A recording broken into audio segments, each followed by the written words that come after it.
Kaycee is shocked to know that her brother Kenny has actually been in the house the whole time, and challenge fans collectively scream, "Us too!" Plus, Tori enters a new dimension of mental hell. Horacio not saying something is worse than what Horacio wanted to say the whole time. Amber tells Chauncey he can vote for her if needed. Bananas and Nany don't seem to care very much about winning, and Faysal and Moriah absolutely smoke a mini final, setting up one of the best possible things to happen in a challenge house, a draft. That's right, it's the challenge. Ride or Dies episode 9 recap coming up right now.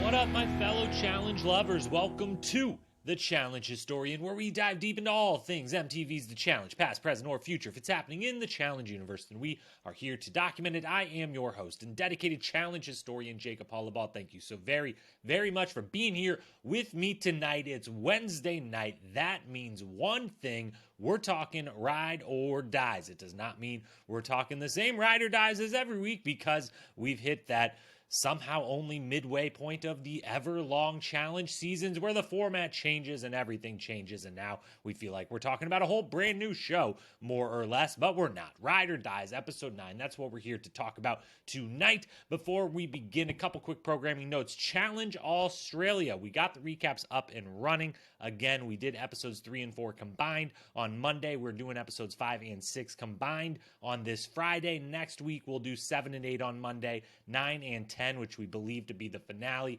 on next Friday. Yes, that show was canceled over in Australia and just sent straight to streaming. Yes, we've fallen behind on the recaps because I am still, as you will undoubtedly hear tonight, dealing with some after effects of the flu.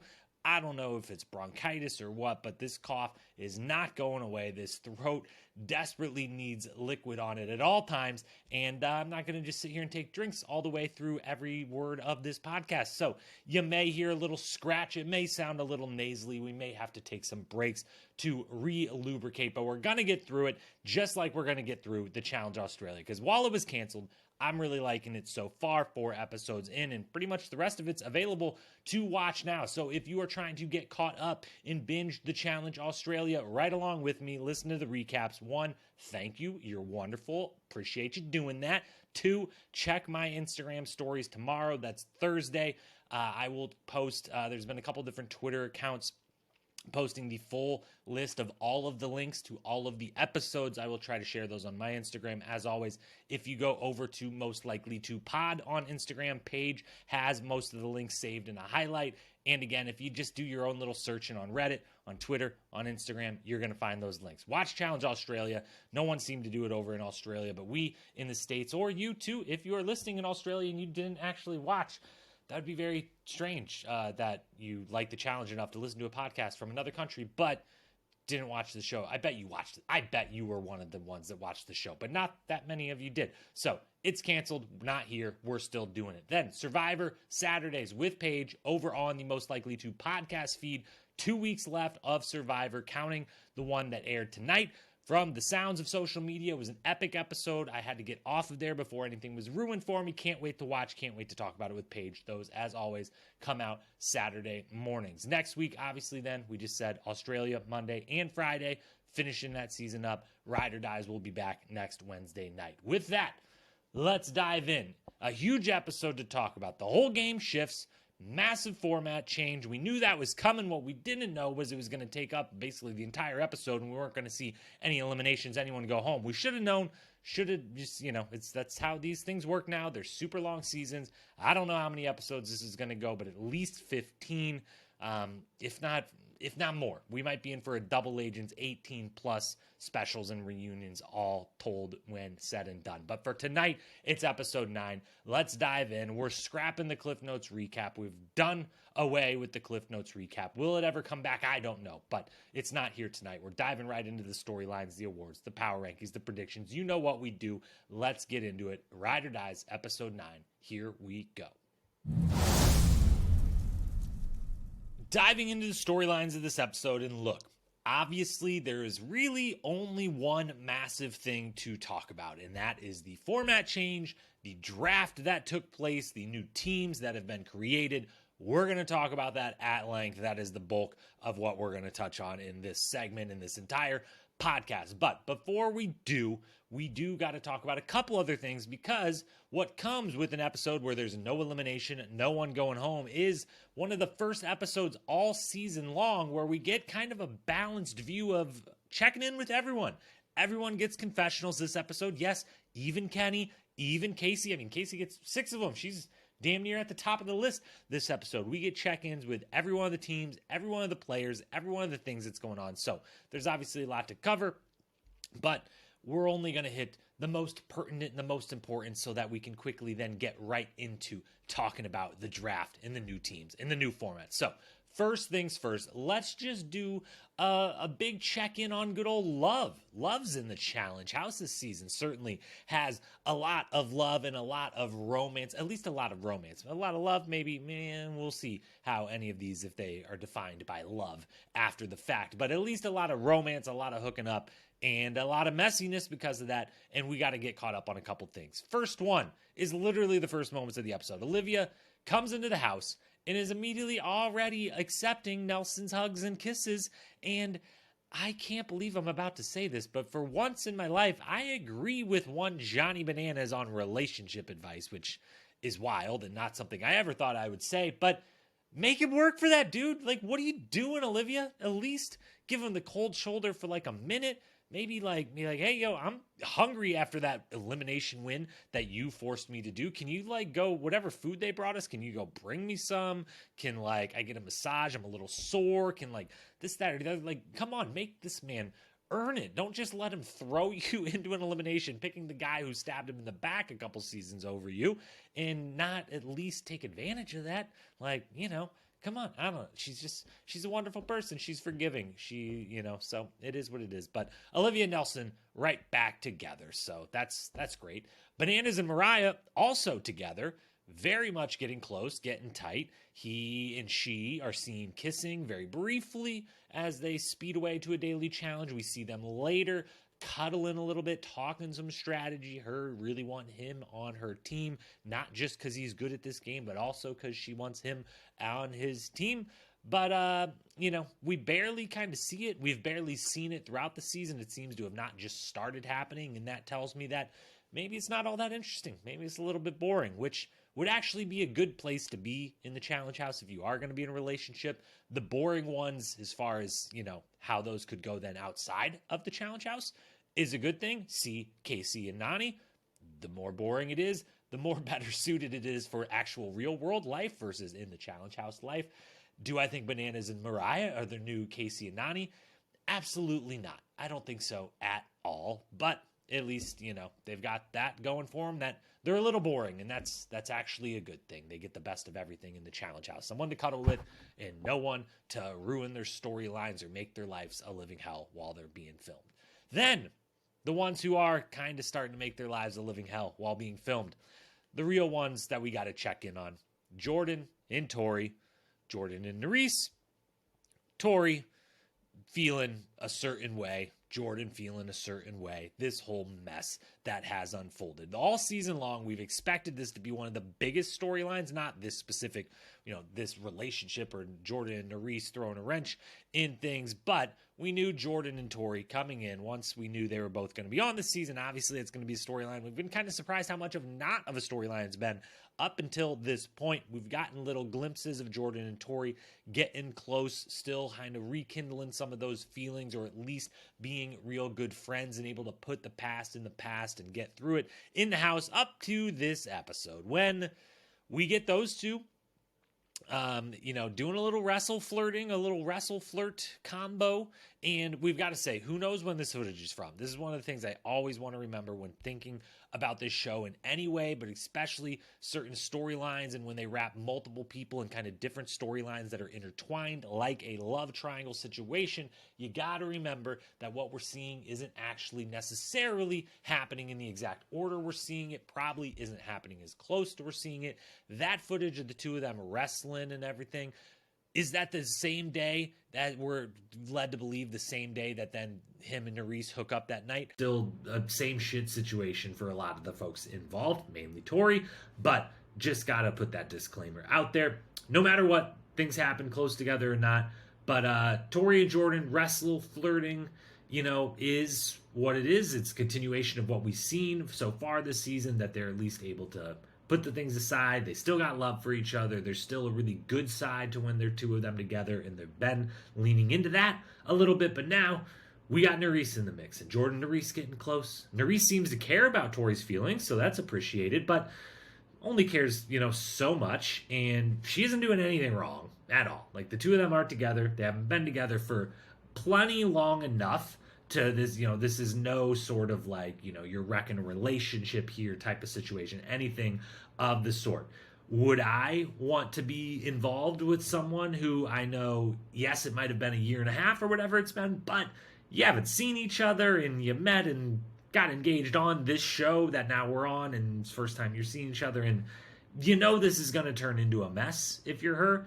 And so, maybe you can't overcome the feelings you're having, but she's not doing anything wrong. She seems to have, the appropriate amount of care of like, I don't want to be pissing anyone off. It's not me. Olivia kind of giving her good advice, kind of like, there's a moment there where you think Olivia is going to go like full dark and be like, dude, fuck that. Like, do it right in front of her. Like, who cares? Like, this, that, and the other. She doesn't at all. Olivia's too much of a sweetheart for that too, but does give some solid advice of like, hey, like, none of that's on you. None of that's your problem. None of that is, should impact what you want to do with your life and your game, and however those things mix.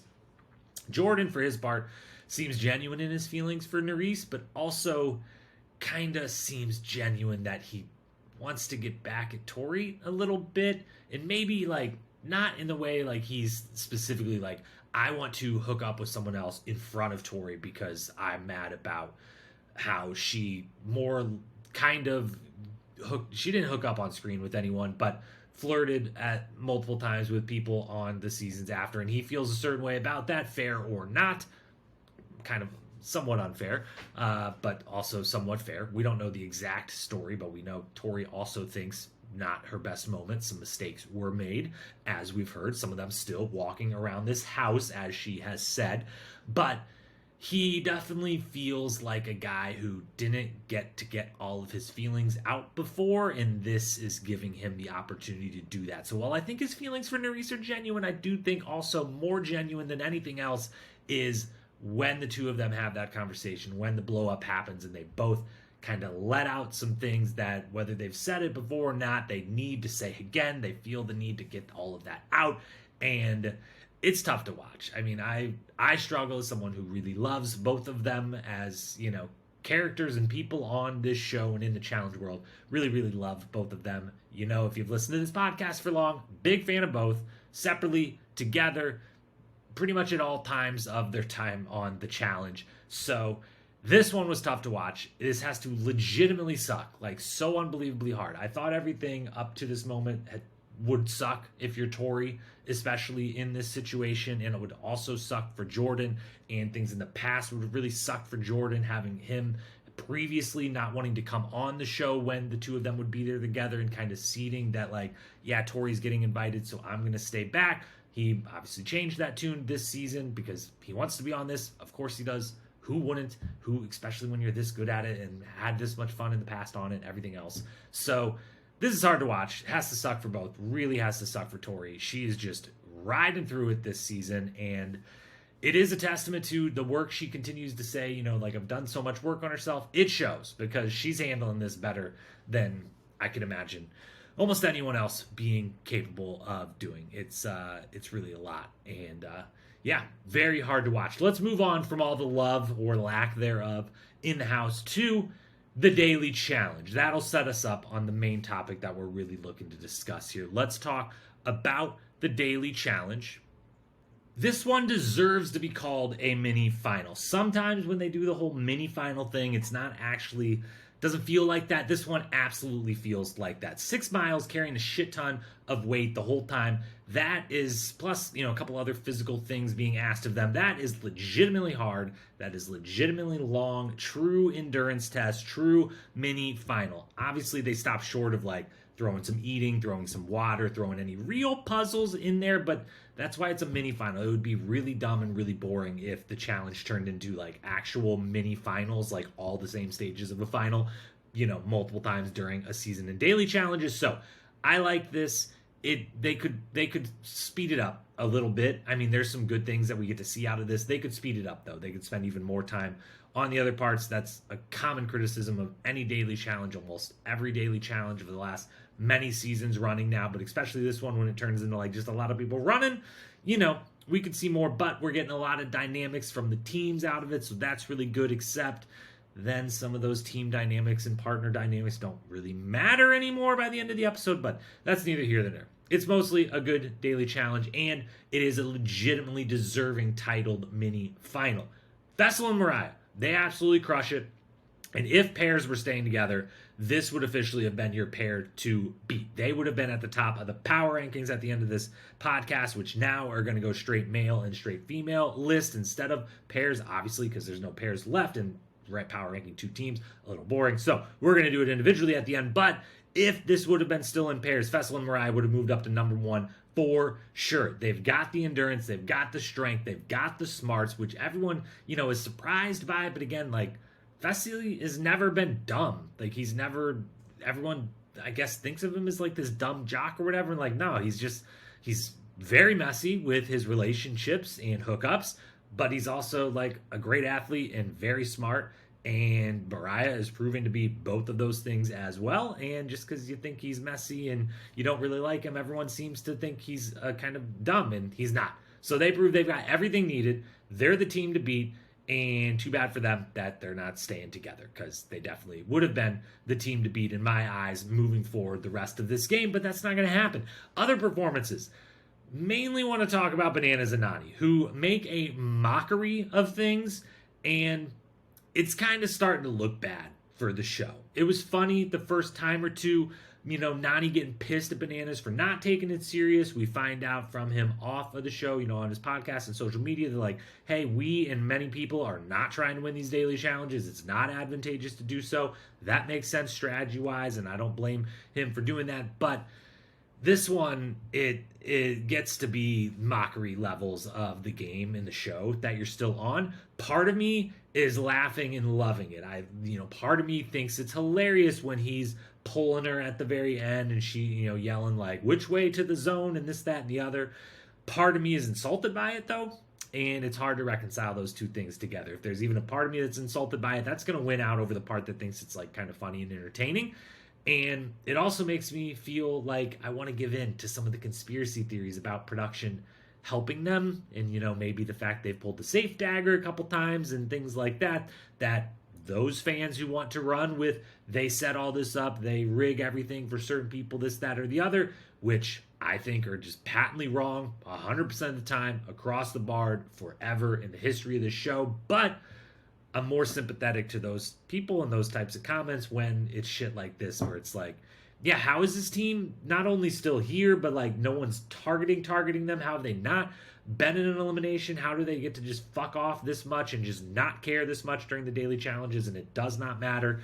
Yeah, it's starting to look a little bad. But anyway, either way you feel about it, whether you love it and you think it's funny and good, or you think it's completely insulting, or you're somewhere in the middle like me, either way, maybe don't end up in a position where you have to tell production, quote, I swear we care about this, end quote.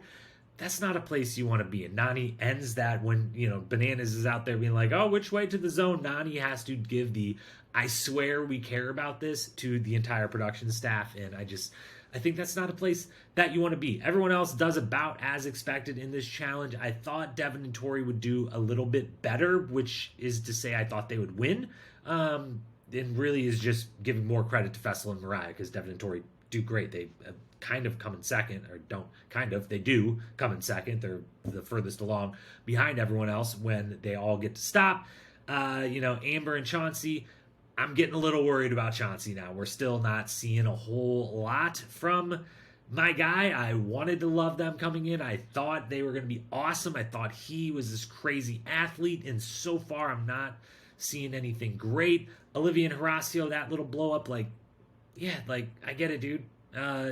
He's just walking away instead of blowing up on his partner. It's not that big of a deal. Olivia's just too good at television. She knows, I'm gonna be upset about this or make this, the cameras are here. I gotta do something worthwhile, entertaining. So she does that, but totally get where Horacio is coming from. And then Nurys, yet again, shown out, doing a great job. Puzzle throws him back from, being right up there near in contention for the win, but she's carrying the weight as one of the most slight women there, and not fitting between that board as easy as everyone else to just throw it up on the shoulders of back. She really good performance yet again. And so across the board, everyone not named Bananas and Nany, good performance. We know what we were going to get from Jordan and Issa. We're about to talk about the draft. Jordan, of everyone, is the biggest winner of the rest of this episode. All right, here we go. We buried the lead for far too long. Let's talk about the draft and the teams and the format switch and who got fucked and who got boosted and everything in between. We've got ourselves a draft. Drafts work in the challenge. If you listen to any of the recent, and I know they haven't been that recent anymore, but the rewatch series we've been doing this year, it's come up quite a few times. Drafts in the challenge work. It works every time. I said it on the 100th episode. One of my 100 takes was how great drafts were in the challenge. How to do more drafts. I love a draft. It works every single time.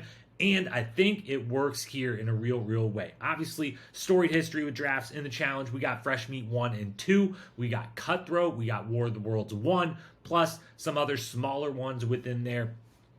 During format changes and stuff, some kind of picking of partners and different things that don't quite, rise to the level of drafts, but are close. Fresh Meat 1 and 2, though, both super memorable, super great, worked incredibly well. A true draft, combine and all. Cutthroat, another one, last place, 3 people get to pick their teams for what ended up turning into an amazing season. That one worked. War of the Worlds 1, you get to draft your partner off of that, and with the switcheroo of who gets to pick their partner between the rookies and the vets, everything about it works every single time, and it works here in a big way too.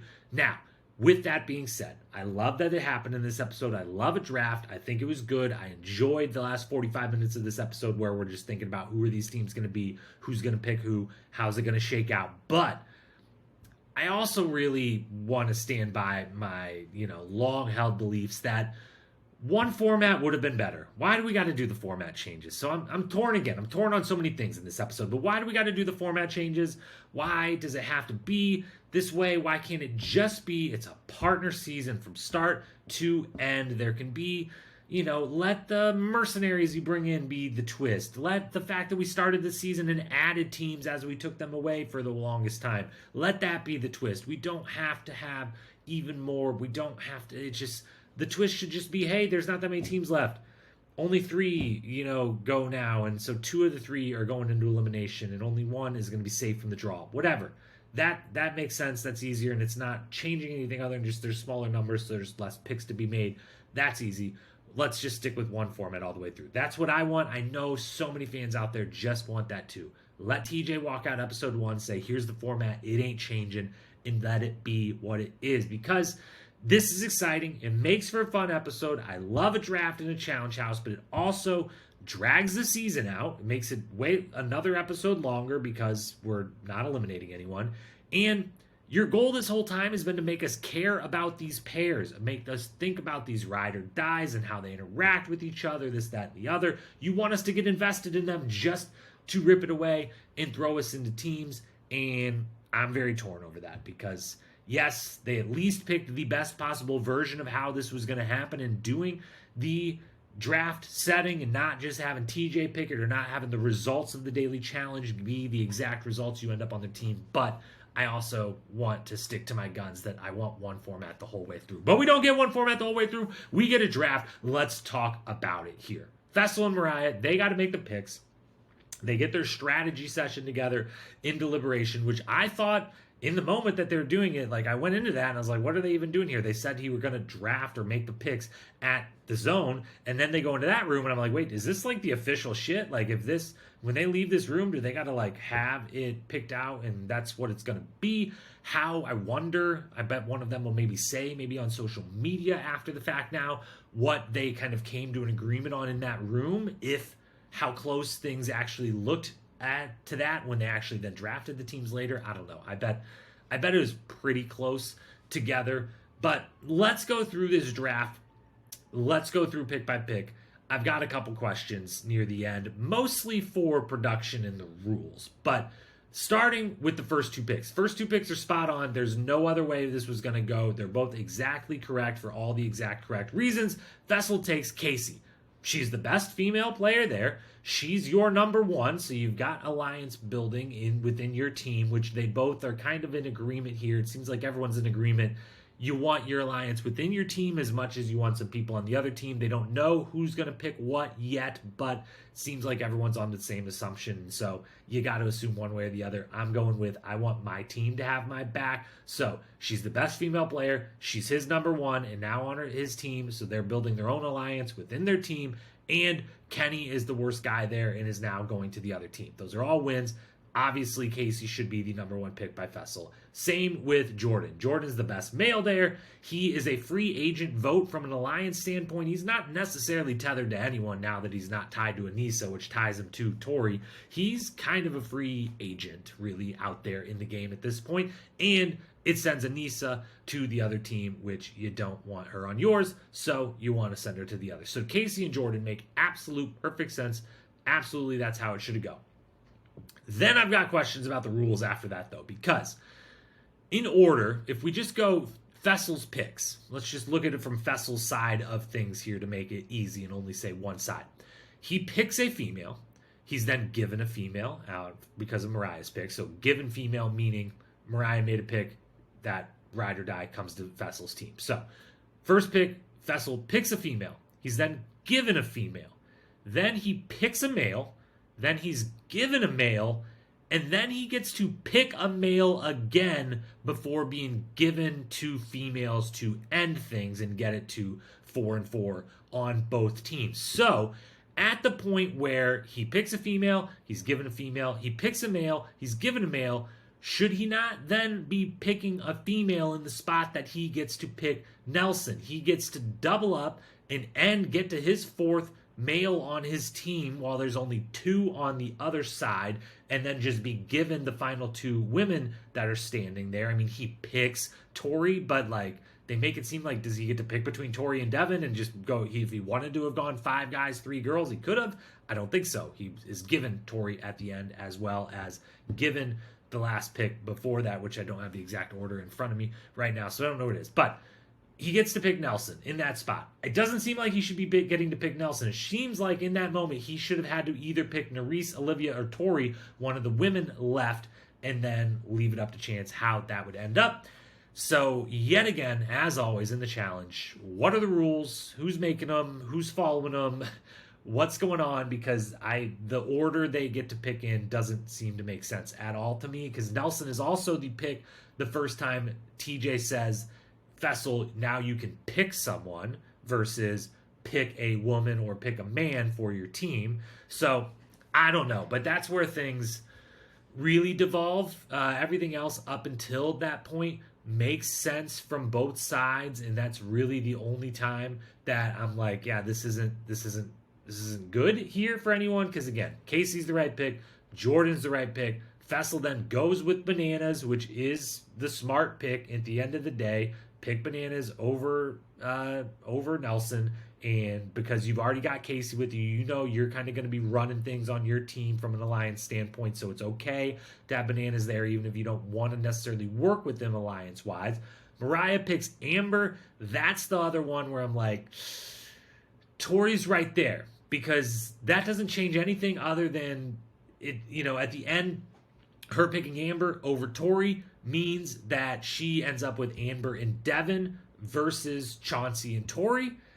I don't know where I land on that, but yes, it at least makes the like strength side of things stack up a little more evenly. The size side of things stack up a little more evenly. I don't know how much that's going to matter, but and it's Amber's a champion, and Devin's really freaking good at this, and is still very much underrated within the season. So I think they actually she comes out of it better because I like the combo of Amber and Devin more, but within the context of the rest of the team. And just, I don't know.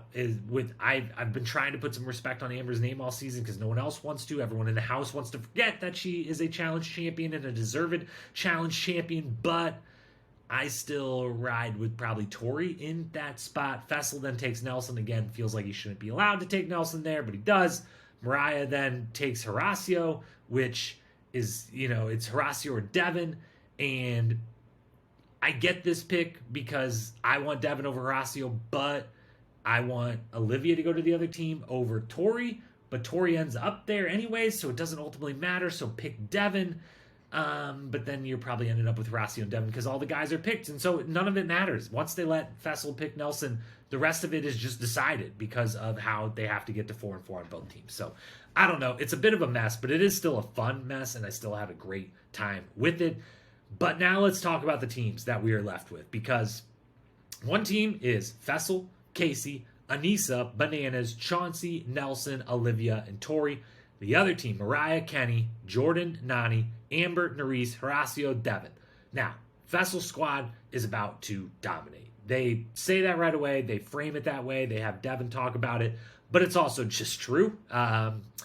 Jordan's got a lot of work in front of him. Devin's got a lot of puzzles in front of him. Amber and Nurys and Nany and Moriah, actually, like now that I'm reading it, like from an endurance standpoint, they're great. And if this was just these 8 versus these 8 in a final, I would kind of almost like where I'm at with Moriah's squad. But they've got to get to the final first. They've got to win some daily challenges to not be completely and utterly decimated and face each other in eliminations.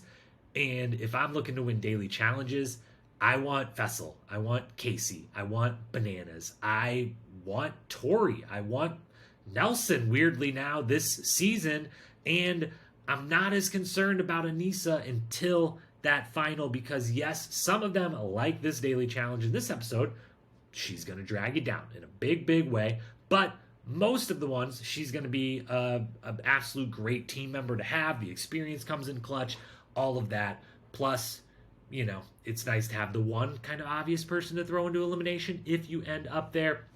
Which brings me to, yes, Faysal's team, I think, is going to dominate the daily challenges and, have way more people left when it comes to a final, which won't be in teams. It will be individual. I'm positive of that. Not a spoiler, just is going to be what it's going to be. They're not going to end up letting like 6 versus 2 in a final again. They're just not going to do it. I don't think so. I could be wrong. Who knows? But Faysal is also just in an incredible spot. This works out so well for him. He is protected within his team. His team's better. It's him, Kaycee, Anissa, Tori, and Nelson. 5 of the 8 of their team have obvious reasons to work together. Faysal, Kaycee, and Nelson now very much a trio. Anissa and Tori have been a part of Kaycee's alliance for 3 seasons running now, and with kind of Faysal and Nelson at different times. So Bananas is definitely not on the inside with his team. We've also got very obvious Chauncey and Olivia, like, you're on the bottom. Anissa, you're on the bottom, kind of, because they're going to eventually want to get rid of you. I can only imagine Johnny Bananas' storied history of saying, get rid of the weak link before the final. Him and Anissa, look out for that. That's an early prediction before we get to actual predictions for next week and beyond. But mark that one down. That's happening. Johnny's going to be the first to be like, well, we know who we need to get rid of before the final here, don't we, team? That's going to happen. Moriah's squad also has some people in at least solid position for a while. Because, yes, even if they lose the next couple daily challenges, just say goodbye, Kenny and Nurys and Horacio and Moriah, because the rest of your team's probably sticking together. Nany and Devin and Jordan and Amber, maybe if they want to give any, I don't know. I guess this team could go anyway. This could be the team that's like, Amber's like, well, I've already been working with the rookies. So now Amber, Nurys, Horacio, Moriah, Can they get Kenny in there? No, Kenny's going to do whatever the hell Nany and Kaycee tell him to do. Devin maybe is the one that could swing that and be like, let's throw Jordan and Kenny in there just to get rid of Kenny, and then let's throw Horacio and Jordan in there and like team up with the others. But this just feels like it's going to be some rookie bloodbath on that side of things. And if it gets to just Jordan and Devin and, Nany and Amber, that foursome real fierce in a final. But again, they're not going to run the final together. So none of this matters. Overall, we've got two new teams. It's interesting. I wish they would have been one format the whole way through because it didn't. I knew it wasn't going to be. I love that they at least went the draft route. We get some fun out of it. I don't understand the rules. Faysal's team is going to dominate. Faysal is in the best position coming out of this. Nany is kind of in a shit position, not getting to be with Bananas or Kaycee, but could also be in the best possible position if this turns out the other team gets to vote on stuff for you. So I like where she's at. I like where Nelson's at. I hate where I'm at if I am Kenny, but there wasn't going to be a good situation for you anywhere in any of this. I kind of hate where I ended up if I'm Nurys, who's been doing so well, and now I feel like is kind of on the bottom. And yeah, that's who shakes out where with the new teams. Let's rip through some awards. Best quote, best moment, episode MVP, best quote. I still don't have the recording abilities at this time. We'll hopefully be having that back next week. So one more time, you got to suffer through me just reading them versus getting to hear them again. 3 nominees. First goes to Moriah. Quote, Bananas looks like a cat trying to not touch the water. Everyone is on the same page, but Bananas is kind of in a whole other world. End quote. Which, yes, his strategy makes absolutely no sense. There was no way they were going to be successful with that, but he and Nany clearly don't give a fuck. So good job, Moriah, at least getting a quote in there in a kind of quote-light episode. The next 2 nominees both go to my guy, Devin, always providing even when no one else seems to want to. First one, quote, oh, you're comfortable? Eat shit, we're switching it up, end quote, which is an appropriate way to say how production kind of treats the game and fans sometimes at this point in the challenge's history. And then third and final nominee and the winner, even if it's about a situation that makes me kind of cringe a little bit, like I don't like any of this, I don't want to see this, but it's still a good quote nonetheless. Quote, I can see the snowball rolling down the hill. We've got an F4 tornado on the horizon, and it's only a matter of time before this challenge volcano erupts. End quote. That's a lot of different weather-related analogies being made. We got snow, we got tornadoes, we got volcanoes. That's a lot going on, but that's describing what I can only imagine is going through Tori's head. A hell of a lot. So accurately done by Devin. That wins the quote of the week. As for best moment, first one, nominee number 1.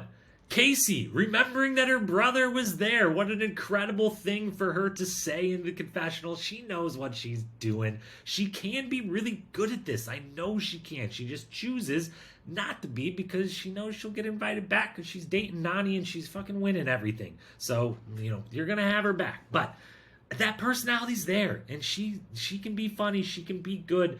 I like her.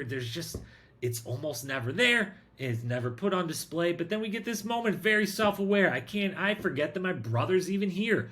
All of us too. Same joke was made by 1,000 different people on Twitter and otherwhere in social media, but they were all great because it was a phenomenal moment, hilarious moment. Second nominee, Bananas, Nany,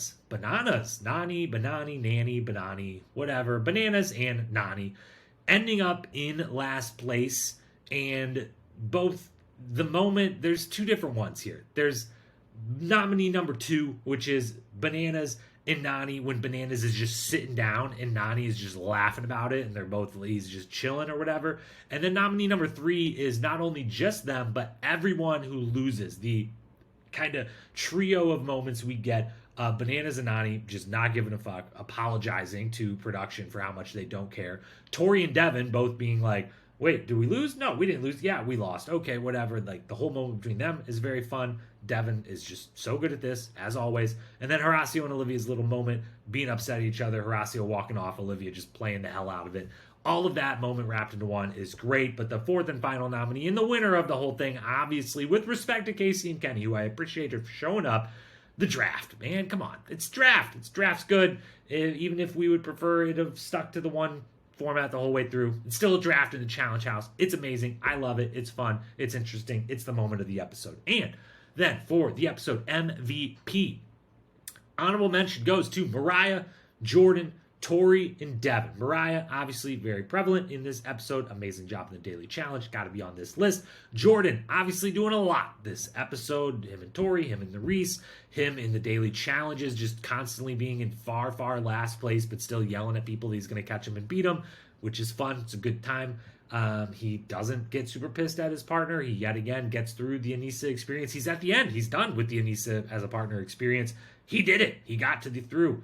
That deserves an honorable mention MVP vote, if anything. And then you've got Tori, who is handling all this as well as you could ever imagine someone would. Gotta suck, but she's very prevalent in this episode. She makes a huge impact on the episode, so she finds herself in third. Second, in a sneaky second place, is Devin. He's great in the confessional booth this episode. He's kind of doing a lot of narration for a bunch of different things that's going on. He's kind of got his hand in different things, whether it's the Tori Jordan stuff where he's the one there talking with her, whether it's, laying out these teams and being on kind of the wrong end of the first iteration of these teams and talking about that at the end. Just funny quotes. The whole thing. Devin, real good performance. Plus, really good performance in the Daily Challenge for him and Tori both. And then, though, of course, those four can only be honorable mention because only one person's going to win. And yeah, the fan club, not many people may have been joining me here. And by not many people, I mean damn near no one has joined the Faysal fan club this season. But spots are still open. And guess what? The party's good. We have good fan club meetings every single week. And this week was an amazing one because Faysal is the MVP of this episode. He dominates the Daily Challenge. He's got the nice vulnerable moment to open the episode or near the open of the episode with him and Moriah talking about how, he just wants to be like Bananas and Jordan. He thinks he's as good as them, but he knows he's lost a bunch. I'm sure almost anyone watching that's like, this cocky motherfucker thinks he's better than these people, this, that, and the other. I appreciate the vulnerability. I appreciated him being like, I think of myself that way. That's how I've achieved things in my life, is by thinking that way, having this positive self-talk, having this belief, but also I do acknowledge I've lost everything in the challenge house and I want to change that, and it's really affecting him. I loved that moment. I'm sure anyone listening to this might be turning this off right now because you're like, really, you're going to talk about Faysal more? Like, why do you like this guy? He's just an amazing member of the challenge cast. He just is, and y'all got to get over it because it just continues to prove that I'm right on this instance. I just know, I don't know. I am right. I don't know I'm right. I am right. The way Faysal knows he's better than all of these people athletically, I know I am right about Faysal being an amazing, amazing challenge cast member, and I love it. The fan club is celebrating tonight. An unbelievable performance. He puts himself in an incredible position, such a good position that will he be at the top of the all-new individual power rankings? Let's find out. Faysal fan club riding high tonight. Let's talk power rankings. I got so excited just thinking about it and all the celebrating. We had to take a quick break, but now we're going to talk power rankings here. And of course, we're not doing pairs. We're not doing teams because that would be silly. Just say Faysal's team is ranked ahead of the other team right now. There you go. Power ranking done. That's no fun. So we're doing individual because we assume we kind of know. There's no way this season ends in two teams, I don't think. At least not in like whatever's left of these two teams that we now have. There's going to be more change that's coming. I assume at the end of the day, there's going to be one male and one female winner that comes out of this, whether they do it in a pair, whether they're individuals, whether they work with a bunch of different people at different times, whether they're teams, right up until the end, I don't know. But for the time being, we're doing power rankings individually. How does everyone fare in the game on their own? Let's talk the men's side first. And guess what? Yep. Your boy is number one. Faysal's got to be number one. He's got everything it takes. Yes, if he has to run a final straight up versus Jordan and Bananas, I'm taking him third. But he's in the best position in the house to get to the final now, which means then that for the time being, while we're still quite a few episodes away from that final, I'm going to give him the edge. And mostly, I just want to continue the celebration that the fan club's having tonight. Faysal is in first. Then comes the two guys that should be the favorites to win the final, and they both look to be in solid-ish position to get there. Jordan number 2, Bananas number 3. If Jordan gets to a final, he will win the final, guaranteed right now. If he gets there, he's going to win.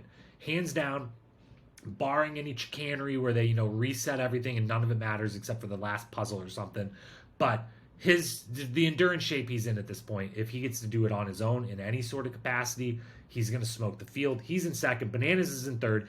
Devin's in fourth. Nelson's in fifth. Horacio, Chauncey, and Kenny bringing up the rear. Kenny is out of here now that he's not protected by being with Kaycee. Easy vote. No one's going to be upset about it, even Kenny himself. Chauncey also is just alliance-wise. He's going to be the first thrown in from his side of things. Horacio the same. The rookie it's going to come back to bite you now. Hopefully his team can win more often than they lose, and he can maybe win some eliminations if he's doing them solo. So those three obviously at the bottom, the vets on the bottom, the vets on the top, the rookies on the bottom. On the female side, Big Brother duo is taking both top spots because Kaycee's number one for sure, in a great position on her team, on the better team. If she makes a final, she is one of the obvious threats to win it on the female side. I put Tori in second. I put Nany in third. Moriah in fourth. Amber in fifth. Nurys in sixth. Olivia in seventh. Aneesa in eighth. Aneesa's in eighth because she can't win the final. Maybe if it was her and Jordan, there was a world where it could happen. Again, if they do a little reset at the end, but I just don't see a world where she is going to be able to win the final, so she's by default got to be on the bottom because everyone else, I could see a world where they could win it if they got there, but Olivia and Nurys on the bottom, the rookie thing as well, I think is going to now really, really suck even more than it already did for them. Amber and Moriah in that fifth, fourth, they definitely got a shot at this, but I just love where Nany, Tori, and Kaycee are sitting politically in the game within their teams, and then I like Tori and Kaycee at the top to win the final if they are to get there. As for the preseason predictions, now we've got our new power rankings updated. Preseason predictions, we don't lose anyone this episode, so we don't lose any. We still got 6 of our 10 finals picks around: Bananas, Nany, Tori, Devin, Chauncey, and Amber. Chauncey and Amber, now it's split up. I don't think I'm going to end up right on that one, but who knows? We'll see. And then Tori and Devin winning. We'll see what happens now. I liked them to win when they were a pair. Individually, a little bit tougher sledding. Obviously they fall where they fall on the power rankings. Devin moves a lot further down, and not that far, but fourth is way lower than the first place he and Tori had been in together. As for weekly predictions, we finally got back on track. We went 3 for 3 last week. We said there would be a format change. We said Aneesa was going to not like her partner this week, which I think it's fair to say, given everything that happens between Jordan and Tori. Aneesa doesn't like her partner this week, and we said Kaycee and Kenny will speak, and they spoke a whole heck of a bunch. So we got 3 right. That's awesome. Our predictions for next week. We don't get a next week on this episode. We get the rest of the season trailer, which has a lot going on. We see balls in, which is the number one most important thing. We're going to get a balls in match. Very excited. Please let it be better than Enzo and David was on Challenge USA. Please, please, please, please, please, please, please, please, please. Hopefully that was enough pleases. But predictions for next week. Faysal's team wins the first daily of the new format. That's prediction number 1. Faysal's team comes out on top, and they get to keep hammering this narrative that one team's way better than the other, when in fact it's not all that much, unless it's like a lifting competition or like a who weighs more competition. One team is significantly better, but otherwise they're pretty more even than they let on. But that narrative is going to build because prediction number 1, Faysal's team will win the daily. Prediction number 2 then, Kenny versus Horacio, Moriah versus Nurys, rookie bloodbath in the elimination. I don't know which team's going to get to pick who's going in, but I think no matter what, if Faysal's team wins and Moriah's team is on the losing end, then we're looking at Kenny versus Horacio and Moriah versus Nurys in the elimination, because I also assume that we're still getting rid of 2 people once we start getting rid of people again.